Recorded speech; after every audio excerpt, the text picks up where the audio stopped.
এটা হচ্ছে মেহগিনি কাঠের যন্ত্র পুরো, এবং সিজন অলমোস্ট 2.5 বছরের প্রায় সিজন কাঠ, এবং সেটা দিয়ে বানানো হয়েছে। আর কাঠগুলো হচ্ছে সমস্ত যে আমাদের যেটাকে বলে হচ্ছে ছাতিম কাঠ যে বলে, সেই কাঠ, খুব শক্ত একটা কাঠ। আর এইগুলো আছে সমস্ত কিছু ফাইবারের সাজ আছে এই জায়গাগুলো। এটা আছে ফাইবার এবং পেতল, এখানে মোল্ডিং করা আছে। এটা পুরো ফাইবার এবং পেতল দিয়ে মোল্ডিং করা আছে, এর ভেতরে একটা করে মোল্ডিং দেখা যাবে। আর এখানে হচ্ছে এইটা আছে হচ্ছে আমাদের চন্দন কাঠের ব্রিজ, আর যেরকম হয় মনসুরির, ঠিক আছে, যেরকম হয় মনসুরির সেরকম চন্দন কাঠের ব্রিজ।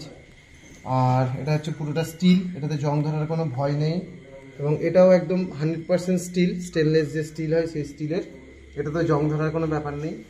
আর তার তো যেরকম লাগানো হয়, এবং এর পালিশের যে গ্যারেন্টি অন্ততপক্ষে 7 বছর 8 বছর এটার গ্যারেন্টি আছে। কিন্তু ঘটনা হচ্ছে অতদিন এই পালিশ থাকে না, কারণ তার মধ্যে আবার চামড়াটা চেঞ্জ করতে হয়, অন্তত 2 বছর অন্তর চেঞ্জ করা উচিত যে কোনো যন্ত্রে, যেগুলো লেদার যন্ত্র। তো এটাই, প্রয়োজন হলে ফোন করবেন। আমি বঙ্গলতার তুহিন।